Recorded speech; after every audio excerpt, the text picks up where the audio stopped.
Paz, uma alegria poder servi-los com a palavra de Deus hoje à noite. Eu gostaria de convidá-los a abrirem suas Bíblias comigo no Evangelho segundo escreveu Marcos, no capítulo 2. E com a ajuda do Senhor nós estaremos lendo do verso 1 ao verso 12. Evangelho segundo escreveu Marcos, capítulo 2, a partir do verso 1. Nós estaremos pensando um pouco hoje à noite a respeito da importância de termos pessoas que nos aproximem do Senhor Jesus. Aqueles amigos que são tão apaixonados pelo Senhor quanto nós somos e que se esmeram para fazer com que nós venhamos a nos aproximar do Senhor por meio das práticas devocionais, por meio das escolhas que nós fazemos ao longo dos nossos dias, dos caminhos que nós escolhemos, dos projetos que nós procuramos realizar. Portanto, vamos pensar um pouco a respeito desse ferro com o qual o ferro é afiado. Os amigos que em tempos difíceis se tornam os nossos irmãos. As pessoas que dizem a verdade quando nós precisamos ouvir, que choram conosco quando é tempo de chorar, mas que sorriem conosco quando é tempo de sorrir. Então esse é o tema para a nossa breve reflexão de hoje à noite. Amém? Então Marcos capítulo 2, a partir do verso 1, a palavra do Senhor nos diz assim: Dias depois, entrou Jesus de novo em Cafarnaum, e logo correu que ele estava em casa. Muitos afluíram para ali, tantos que nem mesmo junto à porta eles achavam lugar, e anunciava-lhes a palavra. Alguns foram ter com ele, conduzindo um paralítico, levado por 4 homens. E não podendo aproximar-se dele por causa da multidão, descobriram o eirado no ponto correspondente ao que ele estava, e fazendo uma abertura, baixaram o leito em que jazia o doente. Vendo-lhes a fé, Jesus disse ao paralítico: Filho, os teus pecados estão perdoados. Mas alguns dos escribas estavam assentados ali e arrazoavam em seu coração: Por que fala ele deste modo? Isto é blasfêmia. Quem pode perdoar pecados senão um, que é Deus? E Jesus, percebendo logo por seu espírito que eles assim arrazoavam, disse-lhes: Por que arrazoais sobre essas coisas em vosso coração? O que é mais fácil? Dizer ao paralítico: Estão perdoados os teus pecados? Ou dizer: Levanta-te, toma o teu leito e anda? Ora, para que saibais que o Filho do Homem tem sobre a terra autoridade para perdoar pecados, disse ao paralítico: Eu te ordeno, levanta-te, toma o teu leito e vai para a tua casa. Então, ele se levantou e no mesmo instante, tomando o leito, retirou-se à vista de todos, a ponto de se admirarem todos e darem glória a Deus, dizendo: Jamais vimos coisa assim. Amém? Meus irmãos, vamos orar um pouco mais, em nome de Jesus. Senhor, nós amamos o Senhor com toda a força do nosso coração. Meu Deus, como é bom quando o Senhor propõe às nossas vidas pessoas que nos auxiliam a nos aproximarmos de Ti. Como nós precisamos desses amigos preciosos, desses amigos que são mais achegados que irmãos em muitas circunstâncias às quais nós somos acometidos. Pessoas que possuem um ombro amigo para nos amparar, uma palavra de encorajamento para nos animar, sabedoria que vem do alto, ó Deus, para nos nortear. Senhor, faça com que essas pessoas estejam cada vez mais próximas de nós e que a boa influência delas possa continuar nos abençoando ao tempo em que somos peregrinos e forasteiros nesse grande mundo que jaz no maligno.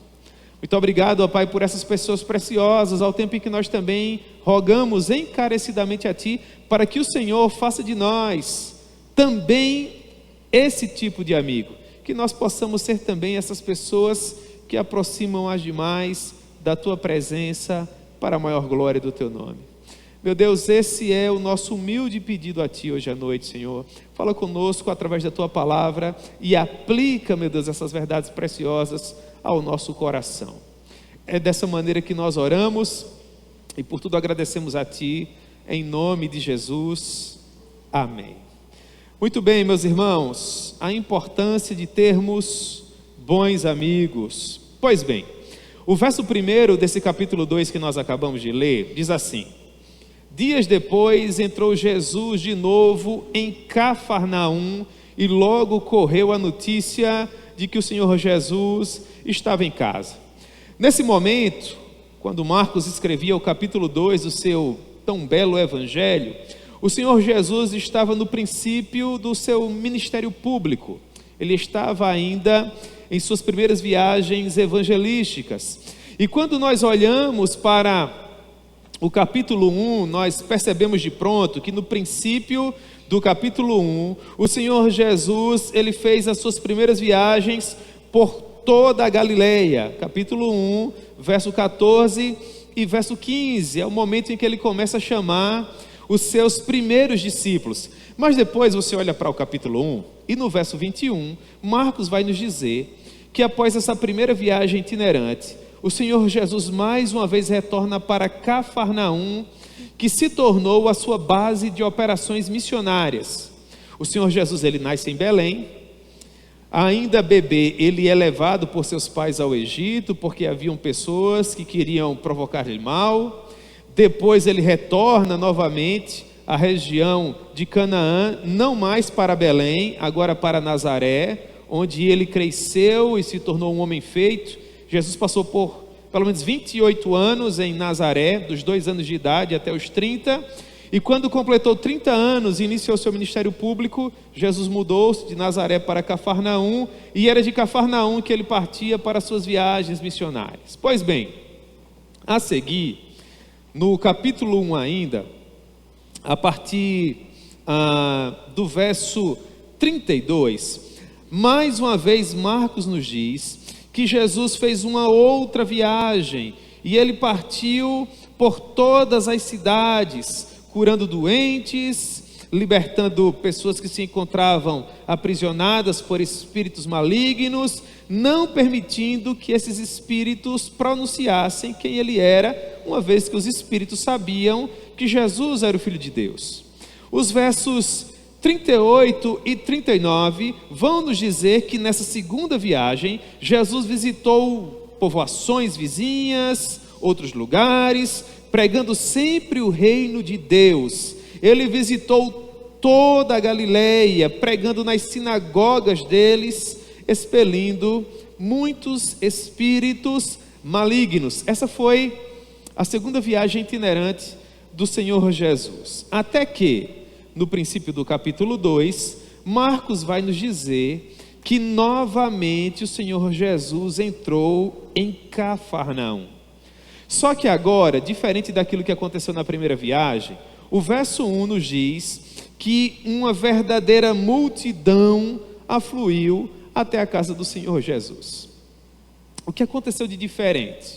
Ora, dos versos 40 a 45, Marcos vai nos dizer que o Senhor Jesus havia curado um senhor que era leproso. E o Senhor Jesus havia pedido àquele homem que não falasse para ninguém quem o havia curado. Porque Jesus, ele queria nesse primeiro momento evitar se tornar tão conhecido, para que ele pudesse continuar visitando os pequenos povoados, as pequenas cidades, pregando o evangelho. Contudo, esse homem não conseguiu se conter, e ele espalhou para todo mundo quem o havia curado. De modo que Jesus se tornou tão conhecido, mas tão conhecido, que ele agora não tinha mais condições de pregar abertamente em lugar nenhum. Onde quer que o Senhor Jesus fosse, uma verdadeira multidão o seguia. Ele agora estava retornando para a sua casa, e novamente uma grande multidão de pessoas, sofrendo todo tipo de provação, amargando todo tipo de enfermidade, lutando contra toda sorte de necessidade, se encontrava novamente à porta da sua casa. Mas eram muitas pessoas. Eu creio que Se nós estivéssemos ali, se nós fôssemos personagens históricos desse momento, contemporâneos do Senhor Jesus, provavelmente nós também estaríamos ali.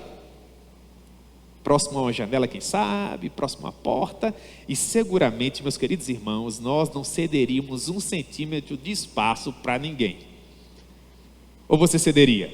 Imagine você na antessala da casa do Senhor Jesus, prestes a ter uma audiência com Ele, particular, a sala da casa dele, e alguém pedisse licença: por favor, por gentileza, você pode me deixar passar na sua frente? Estou com um problema aqui, precisando conversar com o Senhor Jesus. Ora, irmãos, convenhamos, a gente não quer ceder a vez na fila do supermercado, que dirá na fila da bênção, do milagre, do extraordinário, do poder avassalador de Deus. Eu quero acreditar que nós estaríamos ali e não arredaríamos o pé. É justamente o que ocorre aqui. As pessoas não cediam 1 centímetro, todas elas queriam se colocar na frente do Senhor Jesus, de modo que as portas estavam tomadas, as janelas estavam tomadas, haviam doutores e mestres que de alguma forma já haviam conseguido entrar na casa do Senhor Jesus, e Jesus estava pregando para aqueles homens, ensinando a respeito do reino dos céus para eles. Até que a notícia de que tudo isso estava acontecendo chegou aos ouvidos de 4 rapazes. E esses 4 rapazes possuíam um amigo que era paralítico. Ele jamais tivera a oportunidade de andar. E aqui, irmãos, cabe uma aplicação das mais formidáveis. Pela graça de Deus, nós temos a oportunidade de nos locomover. Nós usamos os membros inferiores e os superiores, e graças a Deus os nossos órgãos estão funcionando perfeitamente bem. Louvado seja o nome do Senhor por isso. Às vezes há um probleminha aqui, um probleminha ali, nós tomamos uma medicação, conversamos com o médico, nós vamos vencendo. São as nossas lutas diárias, as demandas da vida. Mas infelizmente há pessoas preciosas, muito amadas, que jamais tiveram a oportunidade de caminhar, jamais tiveram a oportunidade de segurar os talheres para fazer as suas refeições. E essas pessoas, acredito eu, dariam muita coisa importante, preciosa, para ter a oportunidade que nós temos de nos colocarmos de pé sobre as nossas próprias pernas, de nos alimentarmos com as nossas próprias mãos, pronunciarmos palavras, ouvirmos sons, usarmos todos esses sentidos que nos foram dados para a maior glória de Deus. Haviam 4 amigos que muito provavelmente ouviram dizer que o Senhor Jesus havia retornado até a sua casa, e eles lembraram que havia um 5º homem, um amigo querido, que infelizmente havia nascido paralítico e jamais tiveram a oportunidade de caminhar. E eles tiveram a ideia: nós precisamos levar esse nosso amigo até a presença do Rei Jesus, e o Senhor Jesus vai saber o que fazer com ele. E é justamente nesse ponto que essa história mais me chama a atenção, irmãos, porque esses 4 amigos, eles poderiam se preocupar com eles próprios em primeiro lugar. Afinal de contas, via de regra, todos nós temos os nossos próprios problemas. Ou você não tem? Será que há alguém hoje à noite aqui, ou mesmo nos acompanhando pela internet, que não tem nenhum problema para resolver? Que vai tudo muitíssimo bem, obrigado? Irmãos, nós temos muitas demandas, não é? Se não conosco, se não algo que esteja nos acometendo, mas seguramente há uma pessoa que nós amamos muito, quem sabe o vovô e a vovó, o papai e a mamãe, o irmão e a irmã, enfim, aqueles que são mais achegados, aqueles que são mais próximos. Esses 4 rapazes aqui, eles pensaram para além desse círculo mais íntimo da família. Eles pensaram para além deles próprios em suas respectivas necessidades. Eles pensaram com um coração que é mais voltado àqueles que se encontram mais distantes, vivendo as suas lutas, as suas agruras. Quem sabe eles conversaram uns com os outros dizendo assim: rapaz, é uma oportunidade de nós pegarmos lá o fulano e levarmos até a presença do Senhor Jesus, e o Senhor Jesus, por meio de uma palavra de poder extraordinária, pode fazer algo por ele. Quem sabe até eles foram até a casa do Senhor Jesus, a sua residência, para sondar se de fato ele estava ali e como as coisas estavam se desenvolvendo naquele dia. E muito provavelmente, quando eles caminharam pelas ruas estreitas e empoeiradas da velha Cafarnaum, lá nos rincões da Galileia, de longe eles viram aquela multidão que rodeava a casa do Senhor Jesus. As pessoas estavam ali compactadas, sem querer ceder um centímetro de espaço para ninguém. Se eles fossem amigos pessimistas, acredito eu, eles teriam olhado para aquilo ali e mais uma vez conversado entre si. Olha só, a gente até teve uma boa vontade inicialmente aqui, nós queríamos levar lá o fulano até a presença do Senhor Jesus, mas olha a quantidade de gente ali. Vai ser uma dificuldade só para a gente conseguir passar por todo mundo, então a gente vai ter que esperar a nossa vez, e sabe Deus quando é que o Senhor Jesus vai conseguir atender todo mundo. Nós vamos passar provavelmente o dia inteiro aqui, ou quem sabe ter que dormir aqui e acordar no dia seguinte para tentar a sorte, ver se privilegiamos esse amigo para colocá-lo na presença do Senhor Jesus. Quem sabe o outro diria, isso aqui vai dar trabalho demais, eu estou atrasado para algum compromisso, eu tenho filhos, vou levá-los à escola, eu tenho um cônjuge, preciso lhe dar atenção, eu tenho as minhas próprias necessidades, vou ao trabalho, enfim, seriam muitas as desculpas. Parte das desculpas nós ouvimos ainda hoje, quando infelizmente pessoas que poderiam nos ajudar, às vezes não tem tempo para nós. Eu amo o nosso Deus, porque o nosso Deus sempre tem tempo para nós. É interessante, irmãos, que Ele governa o universo inteiro. Atualmente no mundo há quase 8 bilhões de pessoas, mas é uma coisa assim, imensurável, e há tempo para todo mundo. Você nunca vai fazer uma oração sem que o seu Deus a ouça. Você nunca vai conversar com Ele sem que Ele pare para te ouvir. Há muitas passagens no Saltério que falam dessa capacidade do Senhor, como o Salmo 116, por exemplo. O salmista diz: eu amo o Senhor, porque Ele me ouve.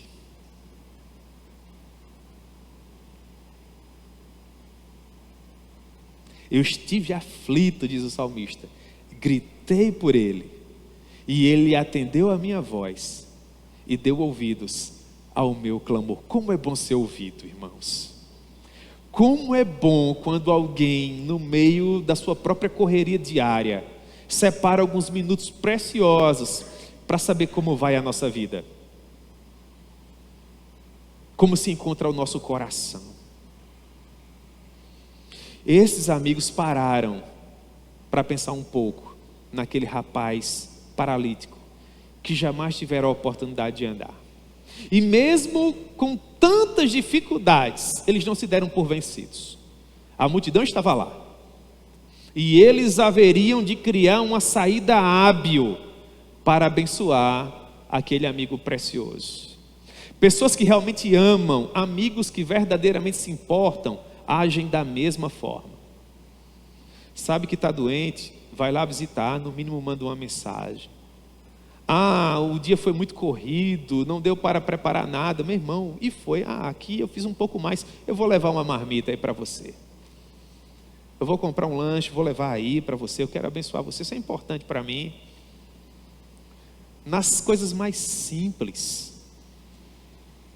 Você faz uma ligação, manda uma mensagem, aí fulano, como é que você está, meu irmão, tudo bem? Rapaz, graças a Deus estou bem, mas meu irmão, estou com uma dor de cabeça aqui, eu estou com algo isso, algo aquilo. Você não precisa dizer nada, vai na farmácia, compra lá um remédio. Se você puder, naturalmente, dá uma passadinha lá na casa do amigo, toca aquela campainha, bate na porta, ele sai. Você aqui, meu irmão, vamos cuidar dessa dor de cabeça agora. É uma viagem, meu irmão, estou saindo agora, aconteceu uma coisa, preciso ir em tal cidade, resolver uma demanda. Meu irmão, coincidentemente, estou com tempo hoje, vou com você, vou ajudar você. Vamos lá, nós vamos juntos. Não precisa, meu irmão, não quero incomodar. Eu faço questão, eu vou com você. São aqueles amigos mais chegados que irmãos. É aquela pessoa que você tem até cuidado de não compartilhar a sua necessidade, porque você sabe, em 2 minutos ele vai chegar lá. Não importa a hora, não importa o lugar. Você tem um amigo assim? Você vai ligar para ele à noite, alta madrugada, 2 minutos ele vai chegar na sua casa. Está fazendo um frio atroz, está despencando uma tempestade do céu, e ele chega lá, ele dá um jeito, quer estar com você, quer abençoar a sua vida. E mais, a principal característica desse amigo, ele é apaixonado por Jesus. Ele não é aquela pessoa pessimista. Ele não é aquela pessoa que, infelizmente, não consegue enxergar a luz no fim do túnel. Pelo contrário, está tudo indo mal, está tudo desandando. As circunstâncias todas dizem que não. E ele está lá, vai dar certo. Se preocupa não, a gente vai dar um jeito aqui. E você sabe, as demais pessoas sabem, o universo inteiro sabe que a principal probabilidade é de dar errado. Mas ele acredita até o fim. Isso conforta o coração, nos encoraja. É aquela pessoa que de fato está conosco, não desiste de nós. É o perfil desses 4 amigos aqui, que queriam colocar esse rapaz na presença de Jesus, fazer tudo aquilo que lhes estivesse ao alcance. Então eles vão na casa do amigo, e parece que eu estou vendo, irmãos, ele chegando lá para conversar com o amigo. E eles começaram dizendo assim, eu estou conjecturando aqui: olha só, você ouviu dizer que Jesus está novamente na cidade?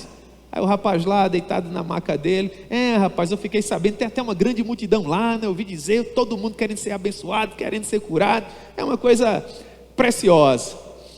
E os 4 amigos disseram: rapaz, a gente vai te levar lá para ver Jesus. Não, rapaz, eu não quero incomodar vocês, tem uma multidão lá, não tem como passar, eu fico deitado nessa maca, vocês têm que me carregar com esse peso e tal. Olha, não se preocupa, nós vamos lá e vai dar certo no final. Não tinha ambulância, irmãos. Não tinha aquelas macas com rodinhas. Era amarrar pontas de cordas em cada parte daquela maca, colocar o peso do amigo nos ombros e levar. Você já sentiu o peso da responsabilidade de carregar alguém? Você já sentiu o peso que possui a vida de uma pessoa? É parte daquilo que um pastor experimenta, por exemplo.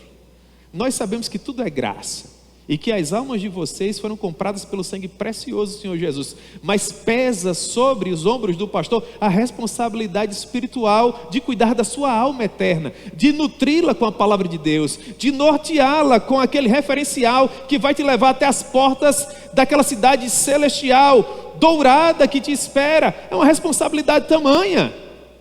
Só mesmo pela graça, irmão, só mesmo pelo poder da vocação que o Senhor Deus Todo-Poderoso concede a esses homens. Se fosse na força do braço, do poder do intelecto, não haveria a menor possibilidade, porque uma alma eterna pesa demais.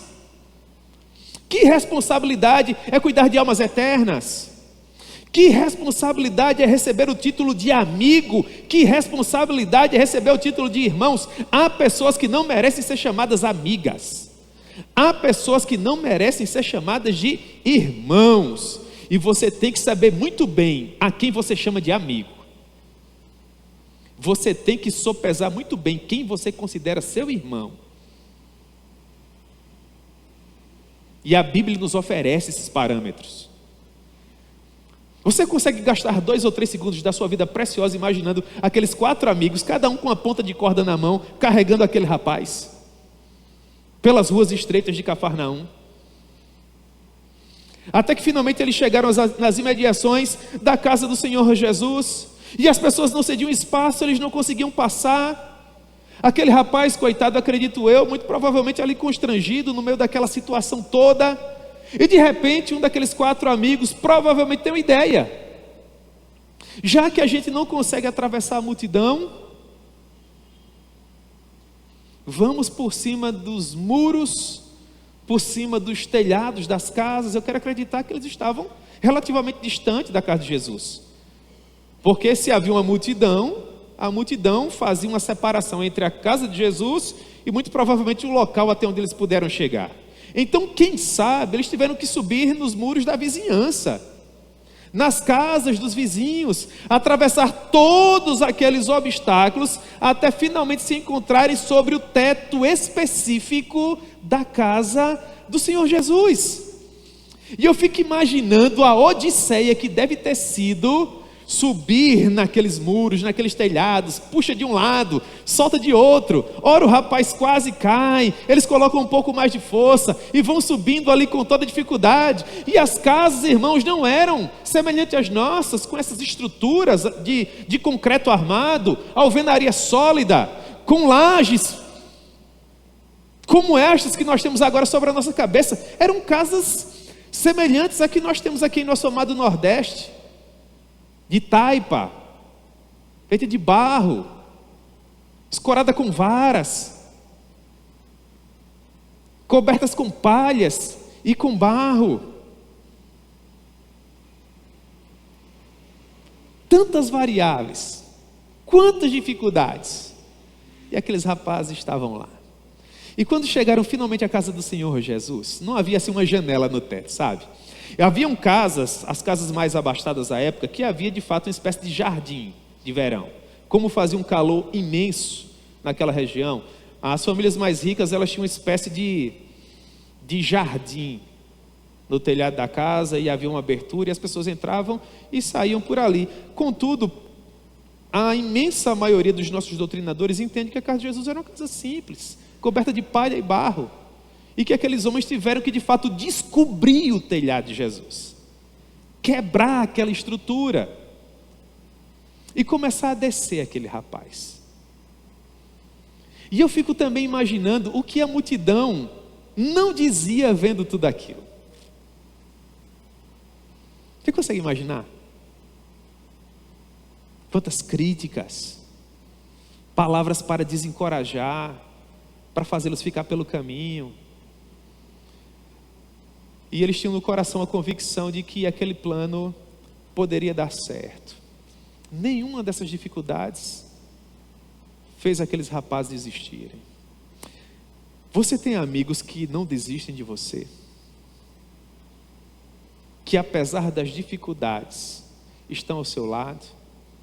Amigos que possuem a coragem necessária para dizer aquilo que você precisa ouvir? Porque o verdadeiro amigo não é aquele que te apoia em tudo que você faz, não. O verdadeiro amigo é aquele que te diz quando você está fazendo alguma coisa que não deveria ser feita. E por mais que você fique chateado, magoado e até deixe de falar com ele momentaneamente, ele não muda a sua posição, porque ele ama você. E sabe que é preferível que você sofra um pouco agora pelo fato de achar que ele não quer o seu bem, para depois finalmente, com o passar do tempo, ele vir a perceber que aquilo era uma cilada, era uma armadilha. O verdadeiro ministro do Evangelho, o pregador das insondáveis riquezas de Cristo, é aquele que abre o texto bíblico e prega todo o conselho de Deus para você, que não esconde aquilo que poderia lhe afetar, lhe acusar, denunciar o seu pecado com o objetivo de não lhe chocar com o poder avassalador do Evangelho. Pelo contrário, o verdadeiro pregador é aquele que prega de Gênesis e Apocalipse, doa quem doer. Ele não vai ser indecoroso, ele não vai ser desrespeitoso, ele não vai ser mal educado, não vai ser chulo, mas com todo amor, com todo carinho, com todo respeito, no poder do Espírito Santo e para a glória de Deus, ele vai pregar todo o conselho de Deus. E você pode sair chateado, magoado, ensimesmado, cabisbaixo, não há problema nenhum. É preferível que você sofra agora do que você ter o seu ego afagado para depois sofrer eternamente. Esses rapazes sabiam que o melhor para a vida do seu amigo era enfrentar todas as dificuldades, até finalmente colocá-lo na presença do Senhor Jesus. E eles não desistiram, enquanto finalmente aquele rapaz não estivesse ali. Você tem orado por quem você ama? Ore um pouco mais. Você tem compartilhado o Evangelho com essa pessoa? Compartilhe um pouco mais. As lutas estão aí, todos nós temos lutas, as dificuldades estão aí, todos nós temos dificuldades, mas queridos irmãos, a palavra é clara quanto a isso: enquanto há vida, há esperança. Não há nenhum coração tão duro que o Senhor Jesus não possa quebrar, não há nenhum poço tão profundo com o qual Ele não possa alcançar com as cordas de amor do Evangelho. Esses homens sabiam disso e eles não desistiriam tão fácil. Chegaram até a casa do Senhor Jesus, começaram a quebrar cuidadosamente aquele telhado, a poeira caindo ali, quem sabe sobre o Senhor Jesus propriamente, sobre seus móveis, sobre os convidados. As pessoas começam a se entreolhar, olham para cima, vem o teto se quebrando. Daí a pouco aqueles rostos começam a aparecer. Eu fico imaginando aquele rapaz paralítico deve estar muito constrangido, pelo menos é a leitura que eu faço. Às vezes você chega na casa de uma pessoa muito importante, você fica assim meio ressabiado de entrar pela porta, sendo convidado. Imagina entrar pelo telhado quebrado, para pedir um favor, leia-se, ser curado. Eu ficava imaginando, tentando me colocar no lugar daquele rapaz paralítico, imaginando que não passava sobre a sua mente, aquilo que não se encontrava no seu coração. Quem sabe ele pensava assim: como é que esse homem vai me receber? O que é que ele vai dizer? Será que a primeira coisa que ele vai dizer é que eu tenho que consertar o telhado dele? Será que ele vai me repreender por conta dessa ideia inovadora dos meus amigos? E o que é que ele vai dizer com essa trupe aqui, com esses 4? Irmãos, o Jesus que eu amo e que percebo nos evangelhos, muito provavelmente deve ter olhado para tudo aquilo ao tempo em que ele via aquele rapaz ser baixado por aquelas cordas, e muito provavelmente ele olhava para tudo aquilo e dizia: puxa vida, que ideia genial.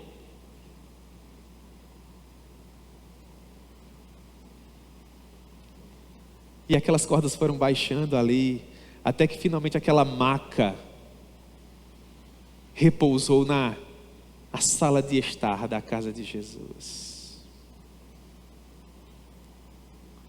E o verso 5 diz que Jesus olha para aquele homem, e ele não viu simplesmente uma pessoa que havia sofrido toda a vida, que sobreviveu com as migalhas que caíam das mesas das demais pessoas, que estava ali tão envergonhado, tão constrangido. O olhar precioso do Senhor Jesus está para além de tudo isso. O princípio do verso 5 diz que Jesus enxergou uma coisa muito preciosa. O texto diz: e vendo-lhes a fé dos 4 amigos. Vocês conseguem imaginar a expectativa deles quando finalmente aquele rapaz estava deitado na sala? Ou vocês acham que eles desceram aquelas cordas e depois foram embora? Com certeza eles ficaram olhando lá de cima o que ia acontecer. E vendo a fé dessas pessoas, Jesus olha para aquele rapaz e diz: meu filho, os seus pecados estão perdoados. Meu Deus, vocês conseguem imaginar a festa naquele telhado? Missão cumprida. Esse é o maior bem que qualquer ser humano pode receber. Por que é, irmãos, que ter os pecados perdoados é o maior bem? Por que o maior milagre aqui não é ter as pernas curadas? Por que o maior milagre não é voltar a ouvir? Por que o maior milagre não é voltar a ver? Por que o maior milagre não é ressuscitar, voltar à vida? Por que é, finalmente, que o maior de todos os milagres é ter os nossos pecados perdoados? Ter os nossos pecados perdoados é o maior de todos os milagres, porque se Jesus tivesse curado aquele homem, e ele tivesse saído andando da casa de Jesus, sem ter os seus pecados perdoados, tudo que Jesus teria feito por ele, seria lhe permitir ir para o inferno com as suas próprias pernas. E Jesus jamais permitiria que isso acontecesse. Jesus não veio, irmãos, até esse grande torrão chamado planeta Terra, simplesmente, eu digo simplesmente entre aspas, com muita reverência, com muita solenidade, com muito temor, simplesmente para nos curar. Não! Nos curar é acessório. Nos fazer voltar a andar, voltar a pegar as coisas, voltar a enxergar, ouvir, sentir, nos trazer de volta à vida, tudo isso é acessório. A missão principal do Filho é salvar. Jesus veio para nos salvar. Ele não veio para nos tornar mais ricos, Ele não veio para nos dar um carro melhor, para reformar a nossa casa, para rechear a nossa conta bancária. Tudo isso Ele pode fazer porque é Deus e nos ama. Se Ele quiser fazer, Ele o fará. Mas a missão dEle é nos salvar. Esse é o maior de todos os milagres. Esse é o nosso maior testemunho. Dizer: eu era cego, mas agora eu vejo. Eu estava perdido, mas eu fui achado. Os meus pecados foram perdoados. E a vida que eu agora tenho, eu a tenho no Filho de Deus que me amou e assim mesmo se entregou por mim. Portanto, eu creio que houve uma festa imensa naquele telhado, porque a missão foi cumprida. O rapaz foi perdoado, livre da condenação infernal. Era uma nova criatura. As coisas velhas haviam passado, e ele agora estava vivendo uma nova realidade. Contudo, os doutores da lei, que estavam ali assentados na casa do Senhor Jesus, arrazoavam no seu coração. Eles não pronunciavam com seus lábios, eles pensavam com seu homem interior. Eles olhavam para Jesus, que não tinha parecer ou formosura, nenhuma beleza para que fosse desejado. E também olhavam para aquele paralítico e associavam a sua paralisia à cólera, à ira de Deus. Em termos culturais, as pessoas associavam àquela época deficiências físicas com algum tipo de coisa ruim que as pessoas poderiam ter feito, e que por causa disso elas estavam sendo punidas por Deus. Então, em meio a esse cenário, eles diziam no coração: quem é esse?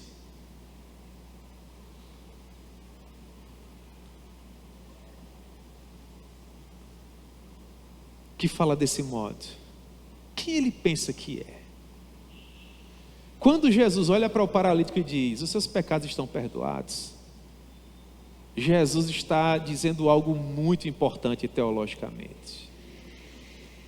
Por quê? Porque só quem pode perdoar pecados é Deus. Quando Jesus arroga para si a autoridade necessária para dizer: os seus pecados estão perdoados, nesse momento Jesus estava se igualando a quem? A Deus. E Jesus era o filho de Maria, aprendiz de carpinteiro, criado toda a vida na paupérrima cidade de Nazaré. Um homem que caminhava com pescadores recém-chamados, escribas recém-perdoados, zelotes recém-orientados, a classe mais humilde daquela sociedade, à exceção de Mateus, que era publicano. Quem ele pensa que é? Nunca estudou aos pés de Gamaliel, nunca frequentou a melhor das universidades de Israel, nunca foi visto caminhando entre os homens mais poderosos da nossa época, não é amigo de Anás nem de Caifás, os sumos sacerdotes, não tem uma cadeira no sinédrio. Quem ele pensa que é?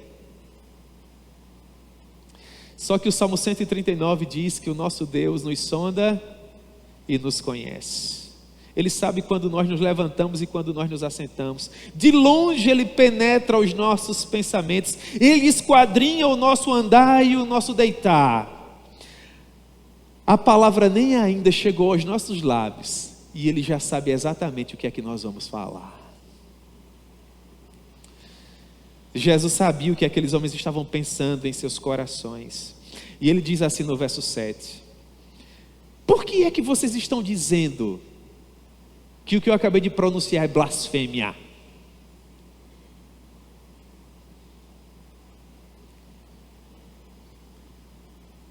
Eu quero fazer uma pergunta para vocês. Verso 9: o que é mais fácil?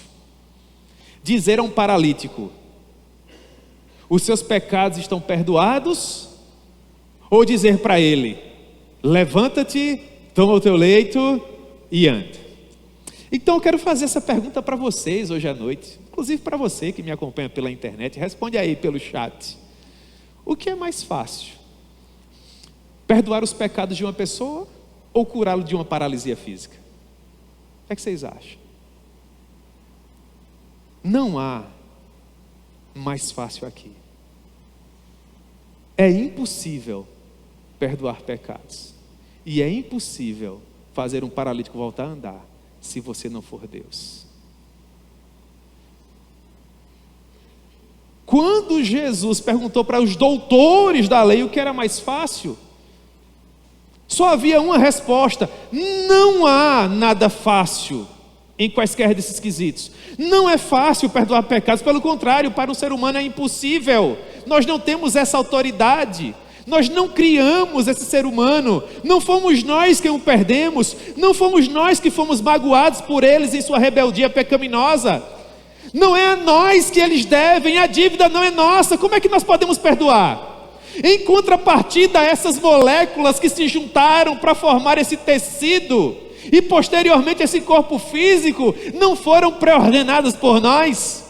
Essa matéria não foi criada por nós, esse organismo não nos pertence, nós não contribuímos com ele, não temos qualquer implicação, não foi criado por nós.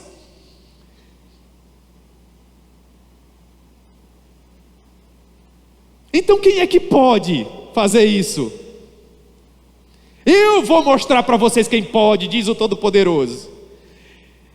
Então ele se volta novamente para o paralítico. E agora eu fico imaginando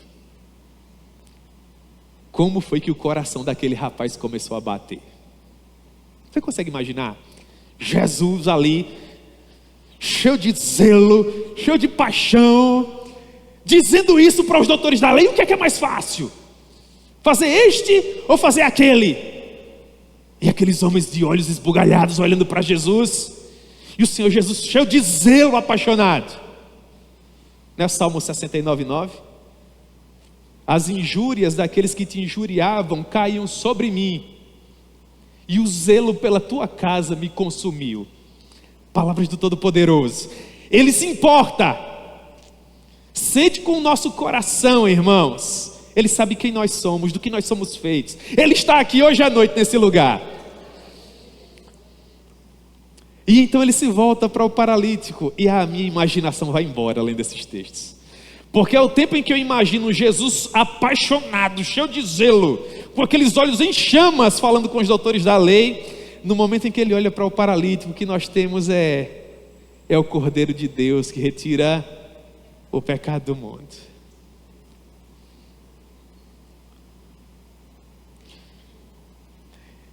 Então Jesus diz, no verso 10, para que vocês saibam que o Filho do Homem tem sobre a terra autoridade para perdoar pecados. Então ele se volta para o paralítico. Irmãos, aqui cabe até uma pausa dramática, não é? Pensa novamente na expectativa que foi criada em cima do telhado.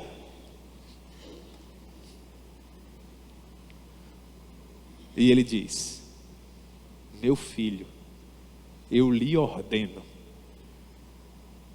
levante-se, tome o seu leito e vá para casa. Aí eu fico imaginando a física tendo que obedecer a Jesus. A maneira com que aquele organismo até então prejudicado, nós não sabemos por quem ou pelo que, precisou obedecer a Jesus. E a forma com que aquelas pernas foram naquele momento, naquele átimo de segundo, aperfeiçoadas de tal forma perante os olhos de todas aquelas testemunhas. E muito provavelmente enquanto isso acontecia, o restante do telhado da casa de Jesus deve ter vindo abaixo, né? Vocês imaginam a comemoração? E aí aquele homem se coloca de pé, pega a maca dele e vai embora. Agora eu fico imaginando a maneira com que a multidão deve ter olhado para aquela porta se abrindo. Vocês lembram que eles devem ter pensado todo tipo de coisa, quantos amigos estavam levando o rapaz até então paralítico pelos telhados até chegar na casa do Senhor Jesus? Aí agora de repente a porta se abre e aparece o paralítico, ou melhor, né? Com a maca no ombro, dizendo assim, licença aí, licença aí.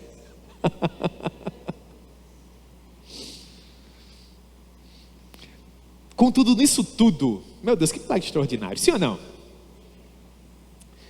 O que mais me pegou nesse texto para compartilhar com vocês hoje à noite aqui, foi o que provavelmente deve ter acontecido após tudo isso, quando os 4 amigos desceram do telhado, saíram do meio daquela multidão e tiveram o primeiro contato com aquele rapaz. agora curado. Vocês têm ideia da maneira com que aquele rapaz agradecia aqueles 4 amigos? E eu continuo, irmãos, fazendo aqui as minhas conjecturas, sabe, imaginando. Eu fico imaginando aquele rapaz abraçando-os, emocionado, chorando, agradecendo, enquanto eles diziam: meu Deus do céu, corre aí pra gente ver, vai até ali, volta, pula. Rapaz, outros pegavam assim, meu Deus do céu, que coisa preciosa. Você consegue imaginar essa cena? Você queria se ver nessa cena? Eu quero dizer para você que isso é possível hoje. Deus pode fazer isso agora, irmãos. O que é impossível para Deus? A palavra diz que quando Ele se levanta, ninguém pode impedir. Aquilo que é impossível para nós é plenamente possível para o nosso Deus. Ele está para além das leis da física e da química, e nos lembra todas as vezes que nós temos acesso à sua palavra que a nossa vida não é decidida na terra, a nossa vida é decidida nos céus. O que você veio buscar hoje à noite nesse culto? Qual é a grande necessidade do seu coração? O que é que inquieta você? Coloque diante do Senhor. Ah, pastor, mas para mim é tão difícil, eu me encontro exaurido, sem forças. Você não precisa fazer isso sozinho, meu irmão. Minha irmã, conte com seus amigos. Eles vão carregar esse fardo junto com você. Vão colocar o peso da sua dor sobre os próprios ombros deles. E vão caminhar com você até que você esteja na presença de Jesus, que pode resolver todo e qualquer problema, que pode suprir toda e qualquer demanda. Não há nenhuma história de vida tão prejudicada que não possa ser reescrita pela grande providência do Senhor. Não há nenhuma pessoa que tenha sofrido tanto que não possa receber uma oportunidade de ser feliz. Ele pode fazer, irmãos. Basta que você vá até Ele com o coração contrito e quebrantado, coloque diante dEle a sua necessidade e confie nele. E o mais, Ele fará.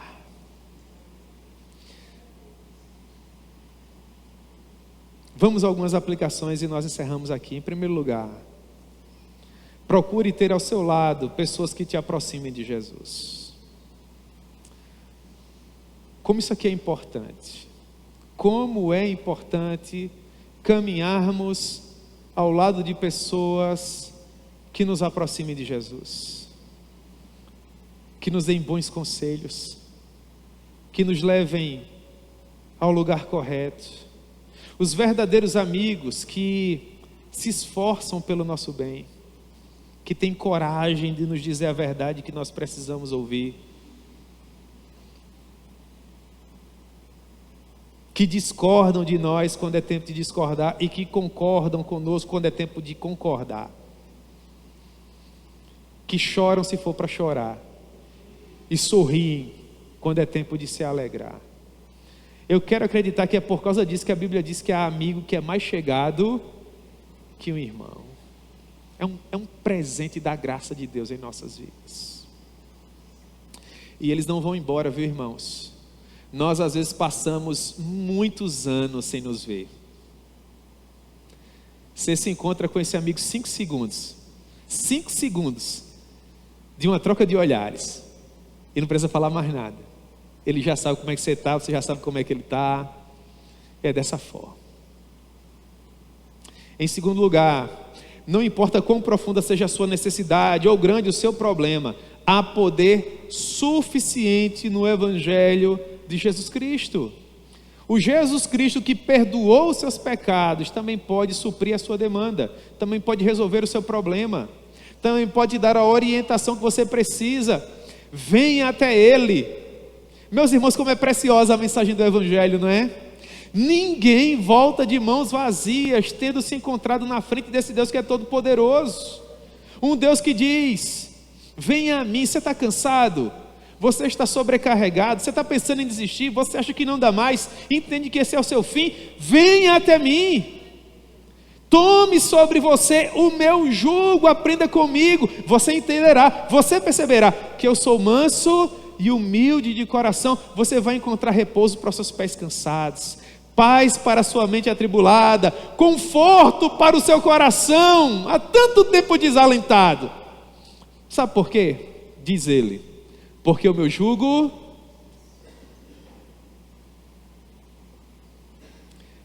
é suave. E o meu fardo é leve. O meu fardo é leve.